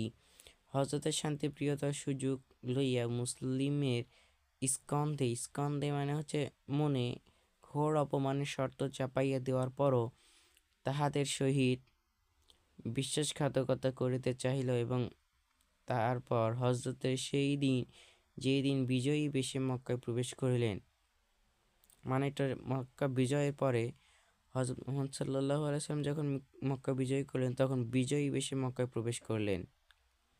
সেই দিনও তাহার সহিত যুদ্ধ কামনা করিয়া খালিদের সহিত হাঙ্গামা বাঁধাইয়া দিল। এইভাবে শেষ পর্যন্ত যাহারা পদে পদে আনিয়া দিল লাঞ্ছনা, অপমান, অত্যাচার, নির্যাতন, প্রত্যেক সুযোগে যাহারা হানিল বৈরিতার বিষাক্ত বাণ, হযরত তাহাদের সহিত কি ব্যবহার করিলেন? জয়ীর আসনে বসিয়া ন্যায়ের তুলাদণ্ড হাতে লইয়া বলিলেন, ভাই সব, তোমাদের সম্বন্ধে আমার আর কোনো অভিযোগ নাই। আজ তোমরা সবাই স্বাধীন, সবাই মুক্ত। মানুষের প্রতি প্রেম পুণ্যে উদ্ভাসিত এই সুমহান প্রতিশোধ সম্ভব করিয়াছিল হযরতের বিরাট মনুষ্যত্ব। এখানে বলা হচ্ছে যে মহানবী হযরত মুহাম্মদ সাল্লাল্লাহু আলাইহি ওয়াসাল্লাম মক্কা বিজয় করে মক্কায় প্রবেশ করলেন, কিন্তু তবুও তারা মানে কাফিররা হযরত মুহাম্মদ সাল্লাল্লাহু আলাইহি ওয়াসাল্লামের সাথে যুদ্ধ কামনা করে খালিদের সঙ্গে হাঙ্গামা বাঁধিয়ে দিল। হাঙ্গামা মানে বিশৃঙ্খলা বাঁধিয়ে দিল। এবার শেষ পর্যন্তও তারা কি করলো, ইসলাম ও মুহাম্মদ সাল্লাল্লাহু আলাইহি ওয়াসাল্লামকে কি বললো, লাঞ্ছনা করলো, অপমান করলো, অত্যাচার করলো, নির্যাতন করলো। সুযোগে যাহারা আনিল বৈরীতির বিষাক্ত বাণ হানলো। এত কিছুর পড়ার পরেও হযরত মুহাম্মদ সাল্লাল্লাহু আলাইহি ওয়াসাল্লাম তাদের সাথে কি ব্যবহার করলেন? তিনি বললেন, ভাই সব, তোমাদের সম্বন্ধে আমার আর কোনো অভিযোগ নাই। আজ তোমরা সবাই স্বাধীন, সবাই মুক্ত। এত কিছুর সহ্য করার পরও রাসূলুল্লাহ সাল্লাল্লাহু আলাইহি ওয়াসাল্লাম তাদেরকে মাফ করে দিলেন, তাদেরকে স্বাধীন করে দিলেন, তাদেরকে মুক্ত করে দিলেন।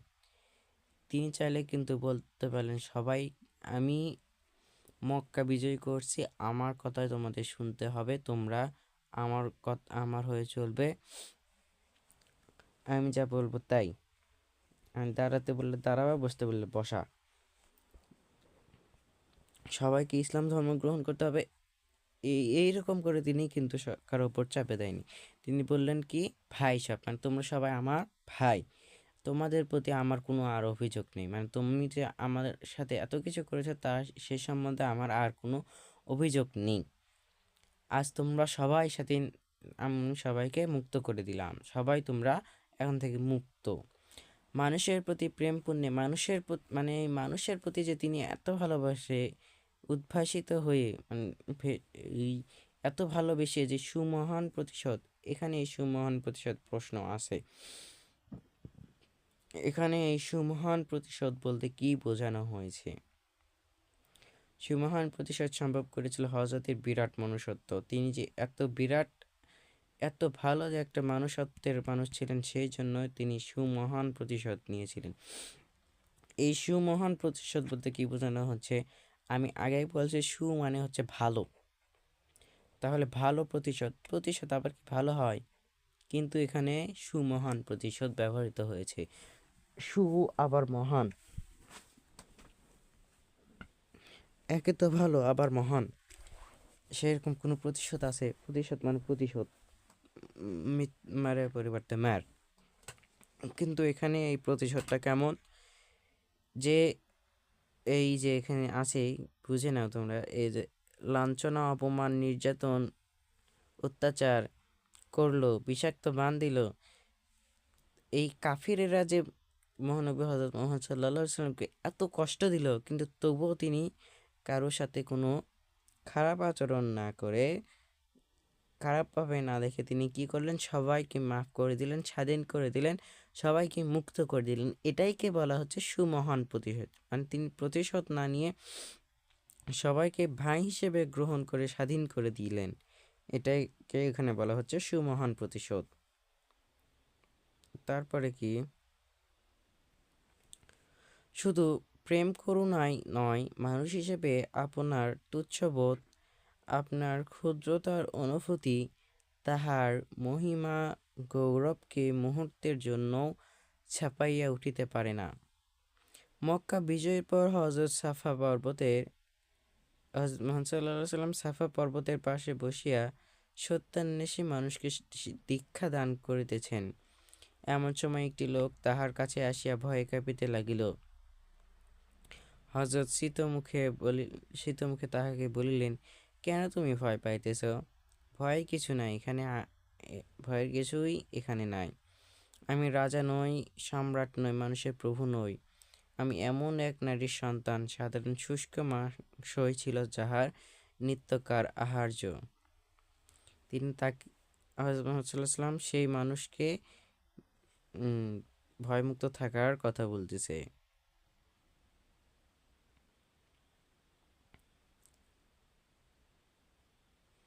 তারপর মহামহিয়ার মাঝখানে আপনার সামান্যতম এই অনুভূতি হযরতের চরিত্রকে শেষ পর্যন্ত সুন্দর ও স্বচ্ছ রাখিয়াছিল। মানুষ ত্রুটির অধীন, হযরতও মানুষ, সুতরাং তাহারও ত্রুটি হইতে পারে, এই যুক্তির বলে নয়, বরং তাহার অনাবিল চরিত্রের স্বচ্ছ সহজ প্রকাশ মর্যাদাহানির আশঙ্কা তুচ্ছ করিয়া। মানে এখানে মানুষ ত্রুটির অধীন, মানুষের দ্বারা ভুল হয়ই, হযরতও মানুষ, হযরত সাল্লাল্লাহু আলাইহি সাল্লামও মানুষ, সুতরাং তাহারও ত্রুটি হইতে পারে, তার মানে তারও ভুল হতে পারে, এই যুক্তির বলে নয়, এই যুক্তির পক্ষে নয়, এরকম। তাহার অনাবিল চরিত্রের স্বচ্ছ সহজ প্রকাশ মর্যাদাহানির আশঙ্কা তুচ্ছ করিয়া লোকচক্ষে সম্ভাবিত হেয়তায়, ভয় অবহেলায় দূর করিয়া তিনি অকুত ভয়ে আত্মদোষ উদ্ঘাটন করিয়াছেন। এখানে আত্মদোষ বলতে বোঝানো হচ্ছে তিনি নিজের দোষ সবাইকে বলে বেড়াতেন। তিনি অকুত ভয় মানে ভয় না করে নিজে যদি কোনো পাপ করে থাকেন, মহানবী সাল্লাল্লাহু আলাইহি ওয়াসাল্লাম কি কোনো পাপ করতে পারে? কখনোই কিন্তু নয়। তবুও যদি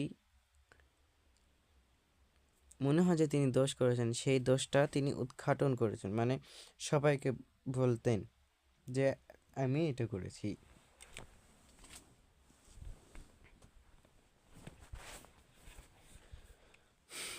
সেটা। তারপর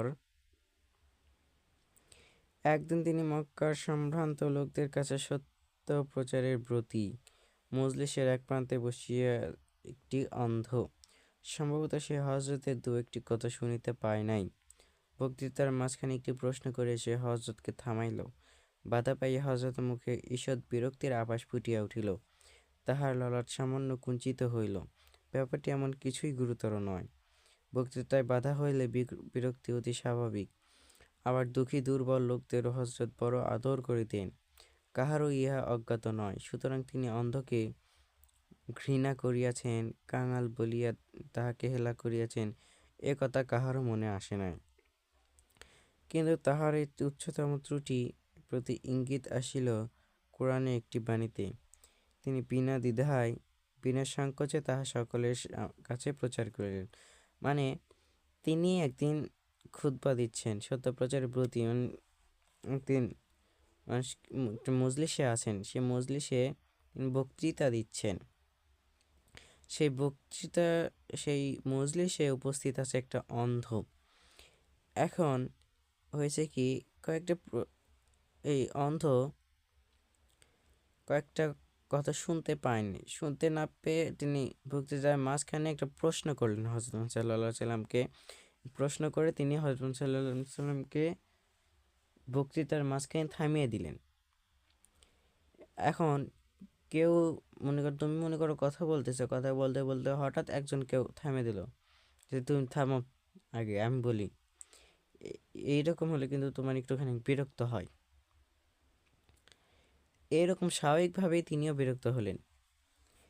তার ললাট মানে কপালে সামান্য কুঞ্চিত হলো, কুঞ্চিত মানে ভাঁজ পড়লো।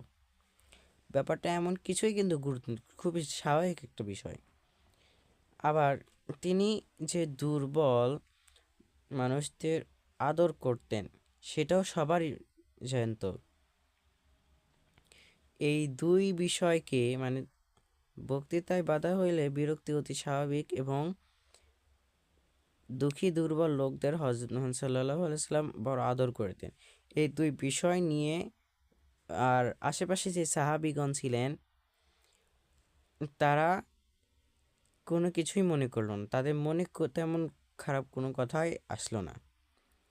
কিন্তু তাহার এই তুচ্ছতম ত্রুটি, তিনি যে এই একটুখানি বিরক্ত বোধ করেছেন, তার ললাটে যে ভাঁজ পড়ছে, সেটাই কোরআন একটি বাণীতে আসলো, এবং তিনি বিনা দ্বিধায় মানে ভয় না করে তিনি সবার সামনে সেটা প্রকাশ করলেন যে আমি ওনার কথায় একটুখানি বিরক্ত হয়েছি। এইরকম মানুষ হিসেবে যে ক্ষুদ্রতা বোধ, মানুষের সহজ দৈন্যের যে নির্মল অনুভূতি হযরতের আপনার দোষ ত্রুটি সাধারণের চক্ষে এমন নির্বিকারভাবে ধরাইয়া দিতে প্রচারিত করিয়াছিল, তাহাই আবার তাহার মহামান্বিত জীবনের ইচ্ছা স্বীকৃতি দারিদ্র্যের মাঝখানে প্রদীপ হইয়া জ্বলিয়াছিল। অনাত্মীয় পারিপার্শ্বের মধ্যে নিবিড় নির্বিচার ভক্তি, শ্রদ্ধা, স্বীকৃতি ও আনুগত্য তিনি বড় অল্প পান নাই। শত শত বরং সহস্র সহস্র মুসলিম তাহার ব্যক্তিগত পারিবারিক সুখ-স্বাচ্ছন্দ্যের উপকরণ সংগ্রহ করিয়া দিতে সর্বদা শুধু ইচ্ছুক নয়, সমুচ্ছুক ছিল। মানে হযরত মুহাম্মদ সাল্লাল্লাহু আলাইহি সাল্লাম এতটাই সকলের প্রিয় যে তার ব্যক্তিগত পারিবারিক সুখ স্বাচ্ছন্দ্যের বলতে বোঝাচ্ছে যে সুখে থাকার জন্য, আনন্দে থাকার জন্য যেগুলো উপকরণ প্রয়োজন সেগুলো সকলেই সংগ্রহ করে দিতে ইচ্ছুক। কিন্তু হযরত নিজেকে 10 জন মানুষের মধ্যে একজন গণনা করলেন, মানে 10 জনের মতো তিনিও একজন, এরকম গণনা করলেন।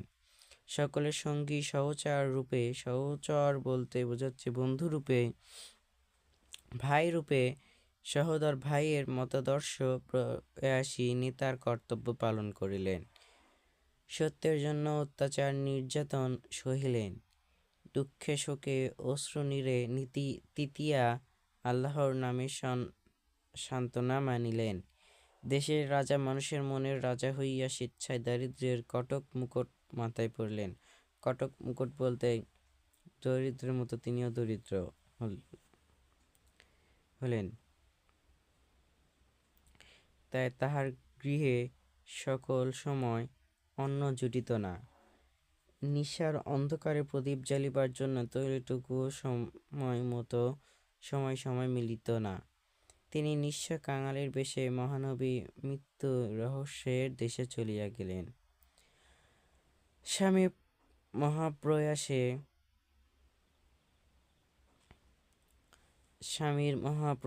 প্রয়াণে বিয়োগ বিধরা আয়েশার বক্ষ ভেদিয়া শোকের মাতম উঠিল।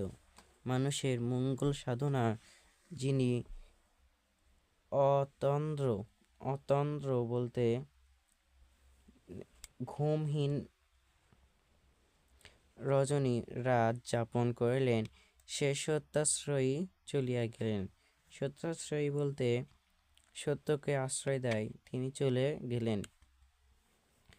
নিঃস্বতাকে সম্বল করিয়া যিনি বিশ্ব মানবের জন্য আপনাকে বিলাইয়া দিলেন, তিনি আজ চলিয়া গেলেন। সাধনার পথে শত্রুর আঘাতকে যিনি অম্লান বদনে সহিলেন, হায় সেই দয়ার নবী! মানুষের মঙ্গল বহিয়া আনিবার অপরাধে প্রস্তর ঘায়ে যাহার দাঁত ভাঙ্গিয়াছিল, প্রশস্ত ললাট রুধিরাক্ত হইয়াছিল, আর সেই আহত জর্জরিত মুমূর্ষু দশাতেও তিনি শত্রুকে প্রেম ভরে আশীর্বাদ করিয়াছিলেন, তিনি আজ জীবন নদীর ওপারে চলিয়া গেলেন। এই দুই বেলা পূর্ণতর আহারও যাহার ভাগ্যে হয় নাই, ত্যাগ ও তিতিক্ষার মূর্ত প্রকাশ মহানবী আজ চলিয়া গেলেন। বিবি আয়েশা মর্মছেরা এই বিলাপ সমস্ত মানুষের সঙ্গে মানুষের ব্যবহারের মর্মছেরা এই বিলাপ সমস্ত মানুষের সমগ্র বিশ্বের, শুধু সত্য সাধনায় নয়, শুধু ঊর্ধ্ব লোকচারী মহাব্রতীর তত্ত্বানুসন্ধানে নয়, মানুষের সঙ্গে মানুষের ব্যবহারে হযরত মুস্তাফা ইতিহাসের একটি অন্যতম অসাধারণ চরিত্র। ত্যাগ, প্রেম, সাধুতা, সৌজন্য, ক্ষমা, তিতিক্ষা, সাহস, শৌর্য, অনুগ্রহ, আত্মবিশ্বাস, তীক্ষ্ণ দৃষ্টি ও সমদর্শন, চরিত্র সৌন্দর্য, এতগুলি দিকের সমাহার ধুলোমাটির পৃথিবীতে বড় সুলভ নয়। তাই মানুষের একজন হইয়া তিনি দুর্লভ, আমাদের প্রতি আপনজন হইয়াও তিনি অনুকরণীয়, বরণীয়। শেষের দিকে অবশ্য বুঝে দেইনি, কিন্তু এখানে তোমরা সহজে বুঝতে পারছো বলে আমার মনে হয়, বুঝে দিলাম না। আর বুঝে দেওয়ার মতন তেমন কিছু নাই। এই পর্যন্ত আমাদের গল্প। আমার এখন 2-3টা এমসিকিউ আছে। ও তার আগে এগুলোর থেকে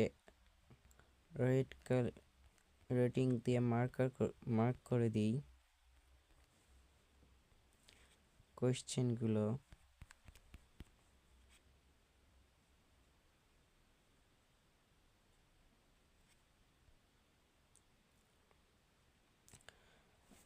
তো দেখো,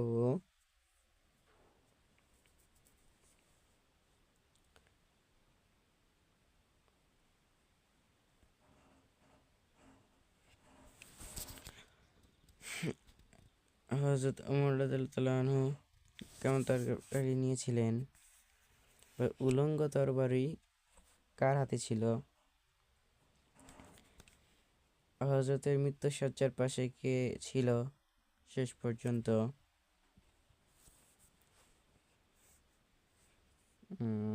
তারপর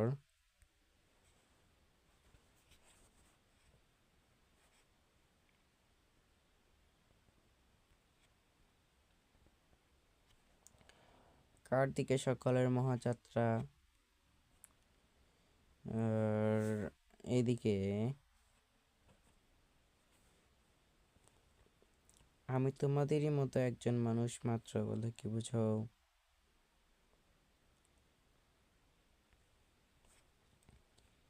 আর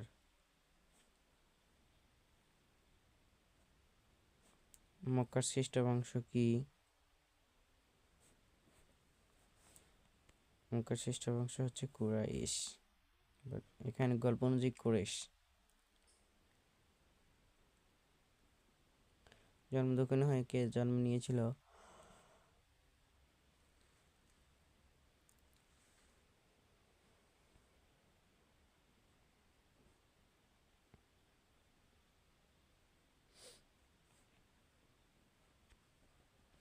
এখানে কয়েকটা প্রশ্ন আছে যে হিজরতের পথে মহানবী হযরত সাল্লাম কোন কেমন কুটিরে আশ্রয় নেন? কাদের কুটিরে আশ্রয় নেন? পরহিতব্রতী দম্পতির কুটিরে আশ্রয় নেন। সেই কুটিরের পরহিতব্রতী কুটিরদের ব্রত কি ছিল? তারপর কুটির স্বামীর নাম কি? কি চড়াতে গিয়েছিল? উম্মে মাবদ কি দিয়ে হযরতের তৃষ্ণা দূর করেছিল? আর এখান থেকে এই রূপ বর্ণনা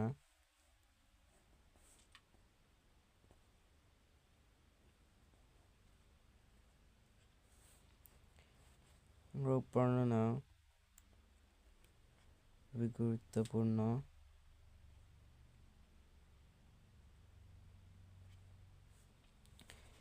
এখানে এই প্রশ্ন, শত্রু নিষ্ঠুরতম নির্যাতন তাহার অন্তরে লৌহ কপটের আঘাত হয়ে ফিরিয়া যাইত বলতে কি বোঝাও? ব্যাখ্যা করো। করুণায় তিনি ছিলেন অত্যন্ত কুসুম কোমল, ব্যাখ্যা করো। আর এই প্রশ্নটা বেশি ইম্পর্টেন্ট, এদের জ্ঞান দাও প্রভু, এদের ক্ষমা করো বলতে কি বোঝানো হয়েছে? তারপরে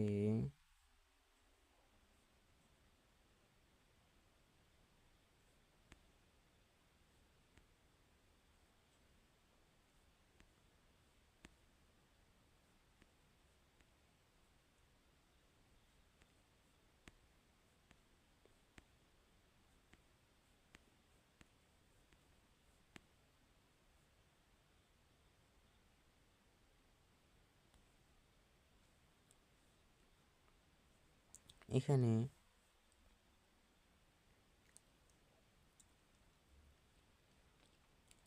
রাসূলুল্লাহ সাল্লাল্লাহু আলাইহি সাল্লামের বিরক্তির কারণ কি?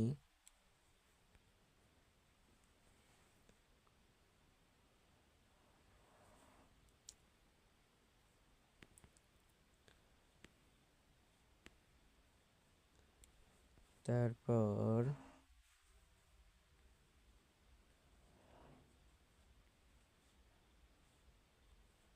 এখানে তার কয়েকটা গুণ।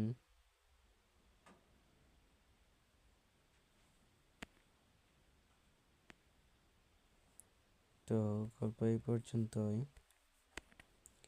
এখন আমরা এমসিকিউ কয়টা আছে? 3টা এমসিকিউ আছে।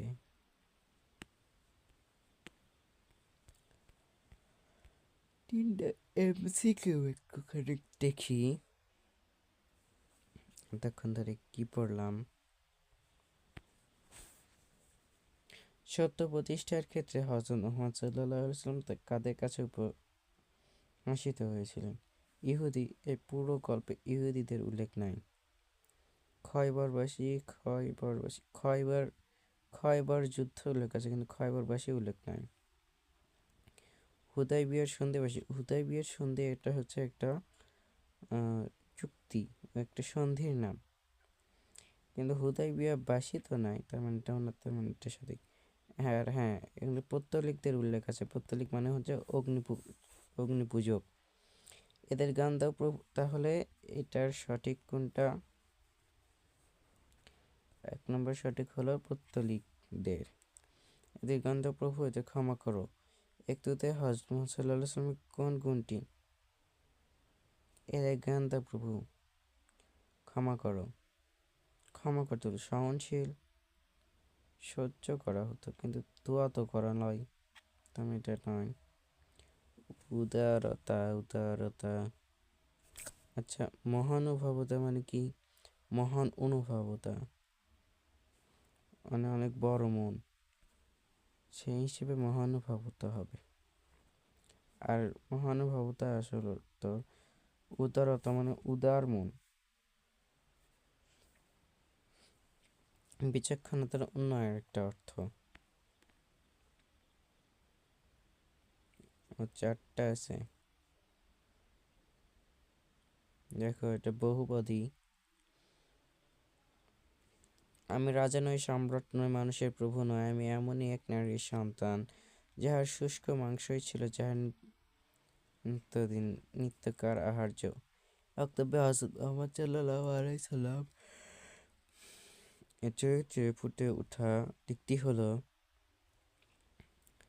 নিরহংকার। আমি রাজা নই, সম্রাট নই, রাজা সম্রাট নই, তার মানে এটা অহংকার করতেছে না, তার মানে এটা নিরহংকার, এটা সঠিক। বিচক্ষণতার অন্য অর্থ এটা নয়, সত্য আচ্ছা 2 নম্বর, 2 নম্বরটা এটাও হবে না, এটাও হবে না, এটাও হবে না, তার মানে এটা সঠিক। আচ্ছা সত্যনিষ্ঠা দেখি, সত্যনিষ্ঠা মানে সত্য প্রতিষ্ঠা, এখানে সত্য প্রতিষ্ঠার কথা উল্লেখ নেই, তার মানে এটাও হবে না, তার মানে 1 নম্বরই সঠিক। তাহলে 1 নম্বরই সঠিক।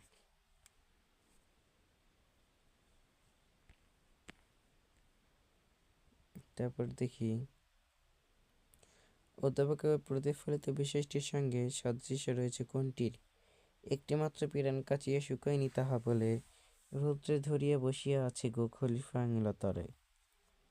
তুমি নির্ভীক এক খোদা ছাড়া করণিক কারে ভয়, সত্য সত্যব্রত তোমার তাই তো সবে উদ্ধত কয়। উষ্টের রশি ধরিয়া অগ্রে তুমি উঠে বসে উঠে,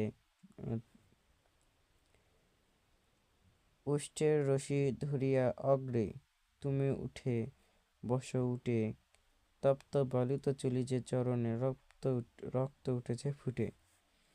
বাইতুল মাল হইতে লইয়া ঘৃত আটা নিজ হাতে, বলিলে সব চাপাইয়া দাও আমার পিঠের পরে। এগুলা এই থেকে নেওয়া হয়েছে, ওমর ফারুক কবিতা থেকে নেওয়া হয়েছে, তোমরা অবশ্য বুঝতে পারতেছ মনে হয়।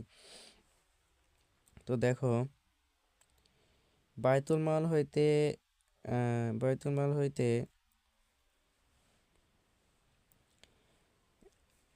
ঘৃত আটা নিজ হাতে বলিলে এসব চাপায় দাও আমার পিঠের পরে। মানে যখন ওই যে বায়তুল মাল থেকে আটা ঘি নিয়ে যেতে চাইছিল, তখন এগুলো নিয়ে যেতে নিজের পিঠে তুলে দিতে বলল। আর আমাদের এখানে উদ্দীপক কি দেওয়া আছে? ও, এখানে তো উদ্দীপক দেওয়া নাই। আচ্ছা আমরা এটাকে ধরলাম উদ্দীপক,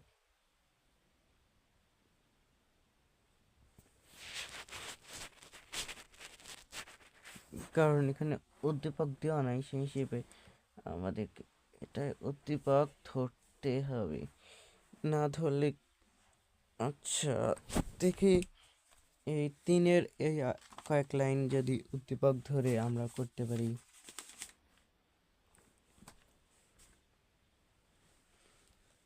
এখানে আছে আমি রাজা নই, সম্রাট নই, তার মানে এখানে নিরহংকার বোঝাচ্ছে। এখানে কোনটাতে নিরহংকার বোঝাচ্ছে, কোনটাতে বায়তুল মাল হতে অতর্কিত, তার মানে এটা বোঝাচ্ছে না, এটা নয়। উষ্টে রষ্টি ধরিয়া অগ্রে তুমি উঠে, এখানে কিন্তু উষ্টে রষ্টি ধরিয়া অগ্রে, উটের রশি ধরে আগে, তুমি উঠে বসো পিঠে, তুমি উঠে বসো, তপ্ত বালিতে চলি রক্ত উঠেছে ফুটে। এখানে বোঝাচ্ছে যে ন্যায় বিচারক, তার মানে এটাও নয়। তুমি নির্ভীক এক খোদা ছাড়া করণিকা কারে ভয়, সত্যব্রত তোমার তাই তো সবে উদ্ধত কয়। মানে তুমি খোদাকে মেনেছো শুধু, অন্য কাউকে মানোনি, তার মানে এটা খোদা বিরুদ্ধ, এটাও নয়। একটিমাত্র পিরান কাচিয়া শুকায়নি তাহা বলে, রৌদ্রে ধরিয়া বসে আছে খলিফা আঙিনার তলে। এখন এখানে খলিফা আছে, খলিফার কয়টা পোশাক? একটা পোশাক। একটা পোশাক শুকায়নি, তাই সেটা ধরে আয়না তলে বসে আছে। এখানে খলিফা, সেই হিসেবে তার কাছে অনেক কয়েকটা পোশাক থাকার কথা, কিন্তু সে কাজটা করেনি। তার মানে এটা নিরহংকার বোঝাচ্ছে। কিভাবে নিরহংকার বোঝাচ্ছে? কারণ যদি খলিফা হয়ে থাকে তাহলে সেই হিসেবে তার কাছে অনেক পোশাকই থাকবে, কারণ তিনি অহংকার করতেই পারেন যে আমি খলিফা, আমার কাছে অবশ্যই পোশাক থাকবে। সেটা কিন্তু তিনি করেনি, বরং একটা পোশাকই শুকায়নি, অন্য পোশাক পরবেন তাও নয়, অন্য যে খলিফা যে আমাকে পোশাক দিতে হবে এরকমটা নয়। তার মানে এটা সঠিক যে দোকানের কাছে গিয়ে বলেন আমি তোমাদের খলিফা, আমাকে একটা পোশাক দাও, তা বলেননি। ওই একটা পোশাক শুকায়নি, সেজন্য ওই ভেজা ওটা শুকানোর জন্য আঙিনার তলে বসে আছে রোদ্রে ধরে। তার মানে এটাই সঠিক। আমাদের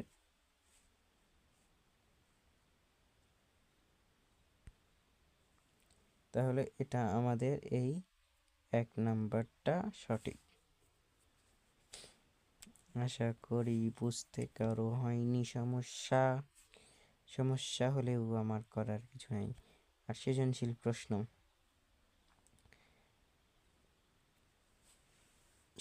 প্রশ্ন আজকের এই ভিডিওটাই বেশ বড় হয়ে গেছে। সৃজনশীল প্রশ্ন অন্য ভিডিওতে দেব নি। বইয়ের সৃজনশীল দেব, বইয়ের। আর যেগুলা গুরুত্বপূর্ণ সৃজনশীলগুলো তোমরা আমি দেওয়ার চেষ্টা করব। রাত অনেক হয়ে গেছে, হাই উঠতেছে, ঘুম ধরতেছে। আজকে ক্লাস এত পর্যন্তই। নিম গাছ তো তোমাদের পড়া হয়ে গেছে মনে হয়, হয়নি পড়া? আচ্ছা, এরপর যে গল্পটা আছে সেটা দিব। আজকে এই পর্যন্তই। বুঝতে হয়তো সমস্যা হবে, আমি কয়েকটা জিনিস বুঝেও দেইনি। বুঝতে পেরেছি, সমস্যা হলে কমেন্টে জানাও। আর আমি যেগুলো বুঝে দিইনি ওগুলো বুঝে দিইনি আমাকে, আমিও অন্য মনস্ক ছিলাম, রিডিং পড়ে গেছি, ঘুম ধরছে। তো আজকে ক্লাস এ পর্যন্তই। ভালো থাকো, চ্যানেলটা সাবস্ক্রাইব করে দাও। আর অন্য বিষয়েও দিব পরে। এই পর্যন্তই, ভালো থাকো।